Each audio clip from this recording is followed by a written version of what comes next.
Hello everyone. एक question है हमारा कि एक हॉरिजॉन्टल सरफेस है। ये हमारा हॉरिजॉन्टल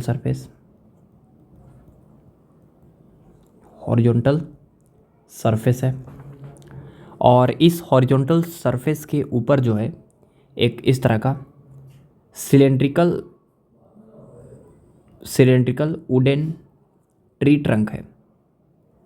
ट्री ट्रंक जैसे जो ट्री होता है, जैसे मान लेते हैं कि हमारे पास एक ट्री है ऐसे, ठीक है, और यहाँ पे ऐसे कट करके जो हम इसको ज़मीन पर रख देंगे तो ये बन जाएगा हमारा इस तरह का सिलेंड्रिकल ट्री ट्रंक। तो सवाल है कि इस हॉरिजॉन्टल सरफेस पे एक ऑब्जेक्ट है हमारा, ऑब्जेक्ट का नाम ओ रख दीजिए। इसको हम कम से कम कितना वेलोसिटी दें और किस एंगल पे थ्रो करें ताकि कम से कम वेलोसिटी पे जो है ए ट्री ट्रंक को क्रॉस कर जाए। Find the minimum velocity of projection so that it just cross to the tree trunk. अब सबसे पहले यहाँ पे बहुत सारे वेलोसिटी पॉसिबल होंगे। जैसे आप ऐसे भेजेंगे तो यहाँ पे जाके टकरा जाएगा, क्रॉस नहीं करेगा। फिर आपको ऐसे भेजना पड़ेगा, ऐसे जाके इधर टकरा जाएगा ऐसे, ठीक है, क्योंकि ग्रेविटी एक्सेलरेशन नीचे रहेगा और वेलोसिटी वैसे रहेगा। ग्रेविटी एक्सेलरेशन नीचे और वेलोसिटी ऐसे, तो उसके बीच में ना एंगल 0 डिग्री है ना 180 डिग्री है। तो उस केस में पाथ जो होगा वो ऑब्जेक्ट का पैराबोलिक होगा। ये आप पहले से ही जानते हैं, प्रोजेक्टाइल मोशन इसको बोलते हैं हम लोग। तो इसका मतलब है कि इस ऑब्जेक्ट को अगर हम फेंकेंगे यू वेलोसिटी से, तो वो जो वेलोसिटी है डिपेंड करेगा किस एंगल पे फेंके हैं, एंगल ऑफ प्रोजेक्शन कितना है। तो सबसे पहले जो है हम एक ऐसा वेलोसिटी लेते हैं, एक ऐसा पर्टिकुलर डायरेक्शन में जो ट्री ट्रंक को जस्ट क्रॉस करके निकल जाए। तो यहाँ पर हमारे पास ऐसे ट्री ट्रंक है, ऐसे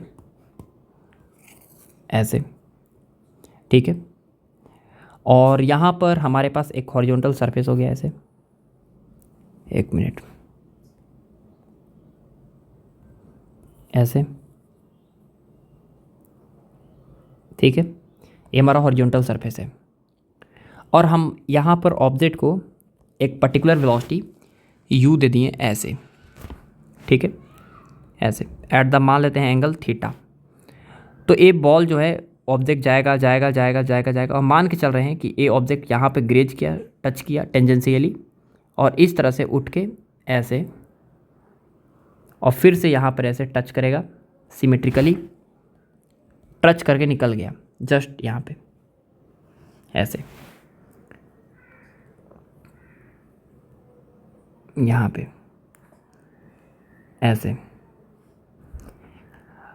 तो यहाँ पर अगर हम इस पॉइंट पे, अगर हम 2 पॉइंट पे टच कर रहा है एक ऑब्जेक्ट, एक इस पॉइंट पे, ठीक है, एक इस पॉइंट पे और एक इस पॉइंट पे टेंजेंशियली टच करेगा। आप बोलिएगा और ज़्यादा वेलोसिटी तो दे सकते थे, लेकिन वो ज़्यादा वेलोसिटी जब देंगे हम तो ये जो है ट्री ट्रंक को ऐसे निकल जाएगा ऊपर से। हमको सवाल में है कि वह मिनिमम से मिनिमम वेलोसिटी बताइए। हमको वो मिनिमम से मिनिमम वेलोसिटी बताना है जो ट्री ट्रंक को क्या करे, क्रॉस करके निकल जाए, ठीक है, cross to the tree trunk. समझ गया ना, cross to the tree trunk. तो हमको बताना है अगर मिनिमम वेलोसिटी, तो सबसे पहले क्या करेंगे समझिए। यहाँ पर मान लेते हैं कि इसकी वेलोसिटी जो है घटते घटते, स्पीड घटते घटते लेट्स भी हो गया, क्योंकि ग्रेविटी एक्सेलरेशन नीचे होगा जी और वेलोसिटी ऊपर है, तो उसकी स्पीड घटते घटते वाई में घटते घटते घटते एक्स में वही रहेगी। एक्स में वेलोसिटी कितनी रहेगी, यू कॉस थीटा। वाई में यहाँ पे वेलोसिटी है यू साइन थीटा। तो यहाँ पर यू साइन थीटा लगातार घटेगा, वाई एक्सिस में वेलोसिटी घटते घटते घटते घटते घटते घटते वाई में वेलोसिटी कुछ घट के कुछ और हो जाएगा और एक्स में वेलोसिटी यही रहेगा of course you cos theta. X में वेलोसिटी चेंज नहीं होगी, ठीक है। मान लेते हैं कि यहाँ पर एक पॉइंट है ए और यहाँ से पॉइंट है बी, ग्रेविटी एक्सेलरेशन नीचे है और वेलोसिटी भी है। अब अगर हम ए से बी तक, आपको दिख रहा होगा कि ए से बी तक हम पाथ को हम प्रोजेक्टाइल कंसीडर कर सकते हैं इस तरह से। ए से बी तक जो है हम पार्टिकल के पाथ को हम प्रोजेक्टाइल कंसीडर कर सकते हैं। तो बताइए कि ए वाला एंगल को हम अगर अल्फ़ा लिखें तो अगर प्रोजेक्टाइल मोशन होगा तो यहाँ पर हमारे पास सेंटर है, ए हमारा रेडियस है, again this is again your radius. अभी टेंजेंट है, यहाँ पे परपेंडिकुलर होगा ऐसे, तो ई अल्फ़ा है तो ऑफकोर्स दिस इज ये होगा मेरे पास 90 माइनस अल्फ़ा, ठीक है, दिस इज 90 माइनस अल्फ़ा, और A perpendicular this is become alpha. तो आर का एक कॉम्पोनेंट आएगा आर कॉस अल्फ़ा, और आर का इतना दूर कॉम्पोनेंट आएगा R sine alpha, R sine alpha. तो ए वाला लेंथ हो जाएगा आर साइन अल्फ़ा। उसी तरह वही बात यहाँ पर भी है, अल्फ़ा एंगल पे जो है यहाँ पर ही बाहर जाएगा, तो ए भी अल्फ़ा होगा, ए अल्फ़ा होगा तो ये पूरा परपेंडिकुलर होता है तो 90 माइनस अल्फ़ा होगा, ये फिर से अल्फ़ा हो जाएगा। तो again this length is again r cos alpha and this is your length r sine alpha. So total जो रेंज हो गया यहाँ से यहाँ तक ऐसे, वो कितना हो गया 2r साइन अल्फ़ा। अगर हम ए से बी तक कंसिडर करें तो ए से बी तक समवट लाइक दिस, यहाँ पे ए है, यहाँ पे बी है, and this is length is 2r sine alpha. All right, तो ये रेंज हो गया मेरे पास r डैश। रेंज पता चल गया 2r साइन अल्फ़ा, और वेलोसिटी कितना हमारा v कितना एंगल पे प्रोजेक्ट किए हैं, v से अल्फ़ा एंगल पे। तो बताइए यहाँ से यहाँ तक हमको रेंज पता है, और रेंज का फॉर्मूला भी जानते हैं प्रोजेक्टाइल में क्या होता है, आपको पता होगा रेंज का फॉर्मूला क्या होता है। क्या होता है formula, range equal to 2ux ui by G, या आप ऐसे बोल सकते हैं 2u square sine theta cos theta by G. लेकिन आप बोलिएगा कि सर यहाँ पर आप एंगल ऑफ प्रोजेक्शन जो है और स्पीड ऑफ प्रोजेक्शन वो u नहीं बल्कि क्या है v है, तो 2v square sine alpha cos alpha upon कितना g, क्योंकि थीटा तो यहाँ पर है ना, यहाँ पर ना हम यहाँ पे प्रोजेक्टाइल मोशन ए से बी तक कंसीडर कर रहे हैं, तो एंगल ऑफ प्रोजेक्शन है अल्फ़ा और स्पीड ऑफ प्रोजेक्शन है v, ए से बी तक। आप बोलिएगा रेंज आपको पहले से ही पता है सर, 2r साइन अल्फ़ा बराबर 2v square sine alpha cos alpha upon G. आप बोलिएगा साइन अल्फ़ा से साइन अल्फ़ा कट जाएगा, 2 से 2 कट जाएगा, और वेलोसिटी आ जाएगा v स्क्वायर बराबर जी आर बाई कॉस अल्फ़ा या जी आर सीकेंट अल्फ़ा, ठीक है। अब बताइए कि वेलोसिटी का वैल्यू आ गया under root g r sec alpha, sec alpha, ये आ गया मेरे पास वेलोसिटी, ठीक है। अब यहाँ पर जो वेलोसिटी है वो कितना है, under root g r sec alpha. अब अल्फ़ा तो पता नहीं है, यहाँ पे वेलोसिटी भी वेरिएबल है, और हमको ए वेलोसिटी नहीं पूछा था, हमसे ए मिनिमम वेलोसिटी पता था कि यू कितना है। अच्छा एक बात बताइए यहाँ पे कि ए वाला वेलोसिटी कितना है, यू है, और यहाँ पे वेलोसिटी कितना है, v। तो एक बात बताइए, सोचिए यहाँ पर कि अगर हम u और v में कोई रिलेशन निकाल लें तो काम बन जाएगा, क्योंकि ए वेलोसिटी पता है, हमको u निकालना है। तो ओ पॉइंट पे वेलोसिटी u है और ए पॉइंट पे वेलोसिटी v है, इसको रिलेट करते हुए एक ही रिलेशन है, total mechanical energy conservation.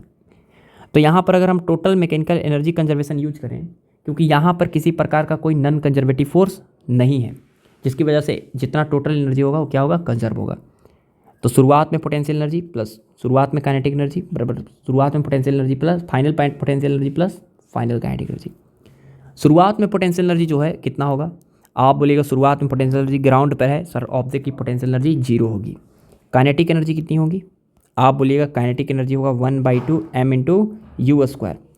Final potential energy कितना होगा, बताइए ए जो है वो कितना हाइट ऊपर चला गया, आप बोलिएगा कि यहाँ से यहाँ तक तो हाइट आपको पता है कितना r, और यहाँ से हाइट हो गया r कॉस अल्फ़ा, तो हो गया हमारा हाइट mgh, तो r plus r cos alpha, ठीक है, और plus kinetic energy 1/2 m into v square. All right, तो यहाँ पर आपको दिख रहा होगा कि यहाँ पे m और m कैंसिल होते हुए, तो यहाँ से अगर हम u स्क्वायर का वैल्यू लिखें तो 2gr कॉमन ले लीजिए, तो 1 प्लस कॉस अल्फ़ा, और प्लस यहाँ पर 2 से कट जाएगा तो बचेगा वी स्क्वायर। और आप पहले से ही जानते हैं 2gr into 1 plus cos alpha plus v square का वैल्यू कितना है, gr का सेक अल्फ़ा, ठीक है, आपको पहले से दिया हुआ है।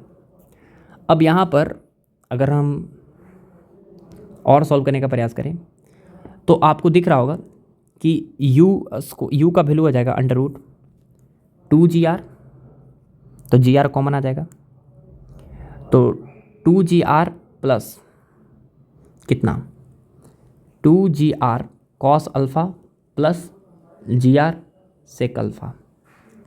तो आप बोलिएगा u बराबर हो जाएगा सर √2 GR प्लस इसमें GR कॉमन तो बन जाएगा 2 cos alpha plus secant of alpha ए। अब बताइए यहाँ पर कि u का अगर आपको मिनिमम वैल्यू निकालना है, अगर u का आपको मिनिमम वैल्यू निकालना है, u का मिनिमम वैल्यू, तो u का मिनिमम वैल्यू निकालना है तो वेरिएबल यहाँ पे जी आर सब तो कांस्टेंट है, ए वाला मिनिमम होना चाहिए, दिस टर्म इज मिनिमम। अब अगर हम इस 2 cos alpha plus secant alpha का अगर हम मिनिमम वैल्यू फाइंड करना चाहते हैं तो सबसे बेस्ट हमारा यहाँ पे दिख रहा है कि कॉस अल्फ़ा और सीकेंट अल्फ़ा हमारा पॉजिटिव होगा, फर्स्ट क्वाड्रेंट में होगा तो अल्फ़ा क्योंकि पॉजिटिव ही होगा, एक्यूट एंगल यहाँ पे बना रहे हैं तो यहाँ पर इसका मतलब ये है कि आप कॉस अल्फ़ा और सीकेंट अल्फ़ा अगर पॉजिटिव है तो आप जानते हैं कि ए एम जो होता है वो greater than equal to G M होता है। अब A M greater than equal to G M होता है तो आपको पता है कि arithmetic mean of 2 cos alpha plus sec alpha by 2 cos alpha plus sec alpha by 2, arithmetic mean is greater than geometric mean. Geometric mean क्या होता है, दो नंबर अगर ए और बी रहे तो arithmetic mean a plus b by 2 होता है, is greater than a b का 1/2। तो उसी तरह यहाँ पर हो जाएगा कितना, इसका हो जाएगा 2 cos alpha into secant alpha का पावर 1/2। तो cos alpha secant alpha cut जाएगा एक बार में तो आ जाएगा इसका 2 cos alpha plus secant alpha greater than is equal to √2। तो इसका मिनिमम वैल्यू कितना होगा, तो 2 cos alpha plus secant alpha का मिनिमम वैल्यू आ गया √2। ठीक है, तो दिस बिकम √2। तो यहाँ पर u का मिनिमम वैल्यू अगर आपको निकालना है तो आप या तो इसका मिनिमम वैल्यू निकाल सकते हैं एम जी एम के इनइक्वलिटी के हेल्प करके, या आप इसको आप फंक्शन मान लीजिए एफ अल्फ़ा बराबर 2 cos alpha plus secant alpha और आप आराम से निकाल सकते हैं अल्फ़ा का वैल्यू। ठीक है, वैसे भी निकाल सकते हैं आप, एफ डेस एस निकालिए तो ठीक है, आप वैसे भी निकाल सकते हैं, कोई दिक्कत नहीं है। 45 डिग्री पे आएगा, अगर आप निकालना भी चाहते हैं तो यहाँ पे निकाल देते। देखिए तो एफ डेस अल्फ़ा कितना होगा, तो 2 कॉस अल्फ़ा का डेरिवेटिव माइनस साइन अल्फ़ा और सीकेंट अल्फ़ा का derivative secant alpha into tan alpha, secant alpha into tan alpha. अब डेरिवेटिव जीरो करेंगे तो इधर आएगा तो 2 साइन अल्फ़ा बराबर सीकेंट अल्फ़ा को लिखेंगे 1 by cos alpha into tan alpha को sine alpha by cos alpha, this term become cancel and 2 cos square alpha बराबर 1, तो कॉस स्क्वायर अल्फ़ा बराबर 1/2, तो कॉस अल्फ़ा बराबर 1/√2।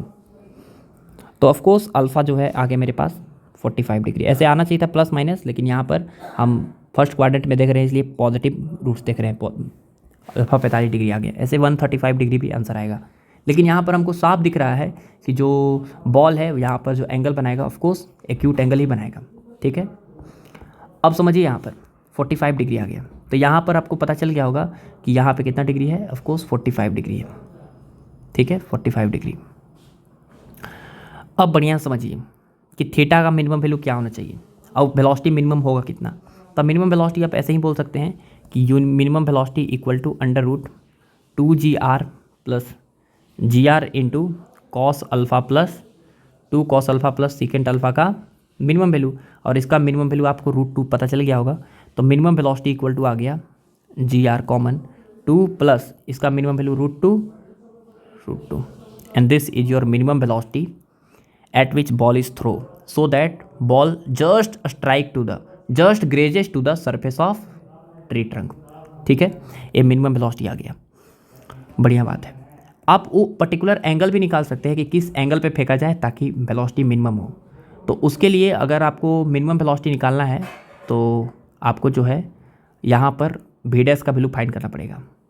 तो वी डैश का वैल्यू कितना होगा, तो वी डैश का वैल्यू होगा √GR into sec alpha, sec alpha is 45 degree, और सेक अल्फ़ा का वैल्यू सेक पे 45 डिग्री का वैल्यू होता है √2, तो √2GR और उसका √2। तो यहाँ पर आपको वेलोसिटी जो है यहाँ पे वो कितना है पता चल गया, कितना √2GR ये आ गया।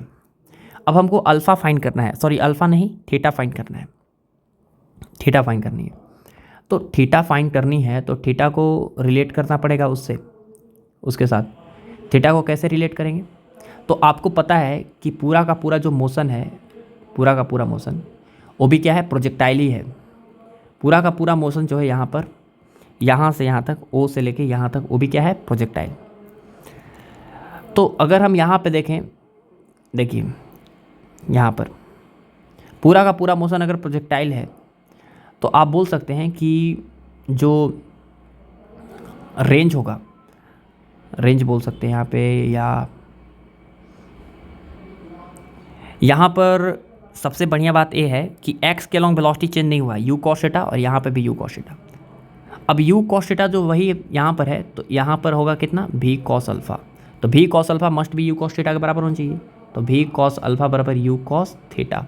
आप बोलिएगा भी का वैल्यू है सर √2 GR, कॉस अल्फ़ा का वैल्यू कॉस 45 का वैल्यू इंटू 1/√2 बराबर यू का वैल्यू, आप बोलिएगा यू का वैल्यू तो पता है हमको कितना है, √2 कितना था, GR इंटू 2 + √2 ना, GR into 2 + √2 into cos theta.